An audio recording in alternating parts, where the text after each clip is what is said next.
Ito guys, may gagawin tayong Samsung A20. Ang problem nito ay hindi gumagana ang Wi-Fi, naka-hide. Meron tayong solusyon sa mga ganitong unit ay napakadali. Ituturo ko sa inyo guys kung ano yung IC ng nire-reheat. So, hindi na natin kailangan magpalit ng Wi-Fi IC. Gagamit lang tayo dito ng amtik na flux para ma-back to normal yung Wi-Fi connection niya. Dahil naka-hide na talaga siya. Ngayon, bubuksan muna natin to. Yan. So, basic lang to guys. Marami na akong mga ganitong past video na ganitong unit din. Mga Samsung low-end. Basta mga low-end na Samsung A20, A10 yan. Mga Wi-Fi connection, nire-reheat lang natin. Hindi na tayo nagpapalit ng Wi-Fi IC. Kung maka-encounter kayo guys na hindi gumagana yung mga Wi-Fi, huwag nyo muna kagad-agad palitan ng Wi-Fi IC. Kasi yung Wi-Fi IC, hindi naman siya basta-basta nasisira. Minsan talaga guys, ay nakukuha lang sa reheat. So, pag na-reheat mo na siya, basta gamitan mo lang nasa 350 yung, kung ang gamit mong hot air ay Gordak, nasa number 4 yung hangin, number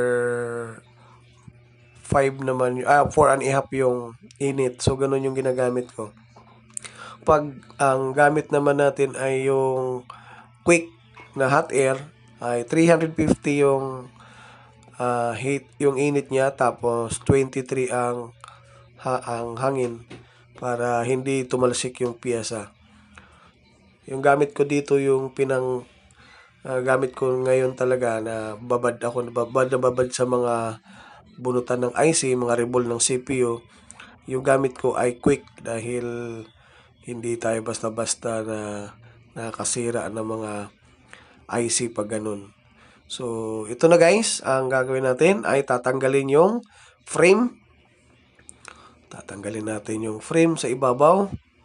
Katabi ito guys ng camera, yung front camera.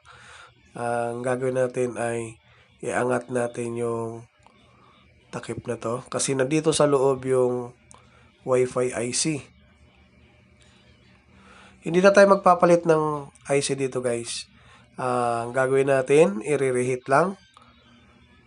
Tapos, titingnan natin mamaya kung gagana yung ginawa nating reheat. Ganun talaga ginagawa ko dito guys. Hindi ako agad-agad nagpapalit ng IC. Kung sa tingin ko naman ay wala pang sira, wag na natin palitan. Pero yung iba kasi guys, binubunot agad. Wag mo munang bunutin. Yan, lalagyan lang natin ng kaunting flux. Tapos, basta titingnan natin kung meron siyang medyo makita mo sa lead niya na medyo biglang kikinang. Ibig sabihin, nalusaw na yun. Ayan. Bihira kasi nasisira yung IC na to. Ang kadalasan natin, pagdating sa mga Samsung, kadalasan talaga dyan, puro reheat lang. Lalo na pag mga Wi-Fi, mga power IC. Minsan nagdi-disconnect siya pag sobrang overheat na, sobrang init, nagdi-disconnect. So, dito guys, test na natin. Pabalik muna natin yung mga camera. Tapos, test na natin kung gagana ba yung nireheat nating Wi-Fi. Meron na rin ako mga video nito guys, mga lumang video. So, gusto ko lang makita ng ibang mga bagong technician na may mga ganito, wala pang idea na ganito kung paano lang siya gawin. Napakasimple lang. Ayan. Alang mga lumang video na yun guys. Baka hindi nyo na makita. Ito yung mga ganitong solusyon ay napakasimple lang. Napaka-basic lang talaga. Yan. Binalik muna natin yung frame para saka natin yung tornilyo para makita kagad natin. Para dire-diretso na. Ayan.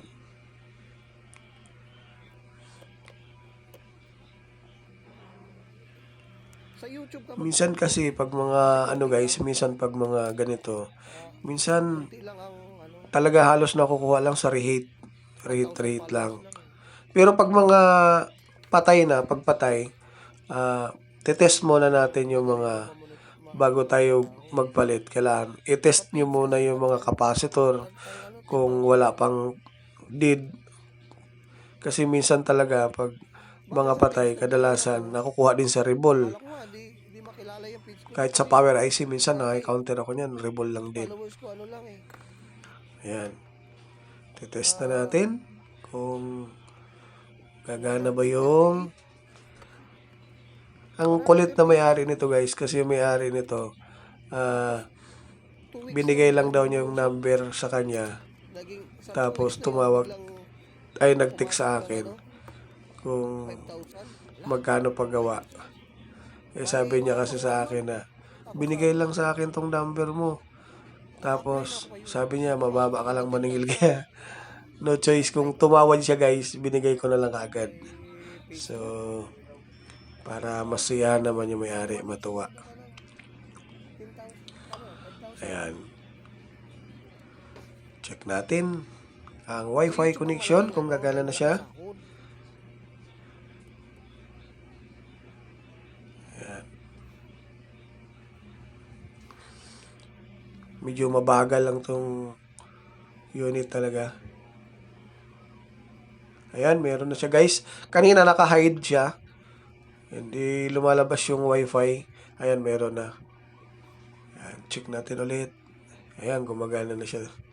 So, connect natin para sigurado. Titingnan natin sa YouTube kung makapag-YouTube tayo. Try natin. Kung gagana ba talaga sa YouTube. YouTube. Enter muna natin yung password.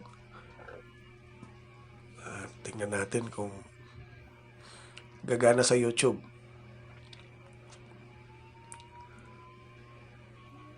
Yan. Kagandahan tong unit na to guys, maraming kaparehong piyesa. Yan ang gandahan sa Samsung. Minsan may mga piyesa talaga kapareho. Ayan. Gumagana na siya guys. So, I hope makatulong sa mga bagong technician kung paano lang siya hanapan ng solusyon. Ganitong mga unit guys, mga old model, madali lang gawin. Compare mo sa mga bago. Sa mga bago kasi pahirapan ka talaga, sasakit ang ulo mo. Ito yung mga old model, mas madali gawin, kadalasan puro reheat lang. Okay. So, gumagana na siya guys. I hope na makatulong. See you in the next video ulit. Maraming salamat.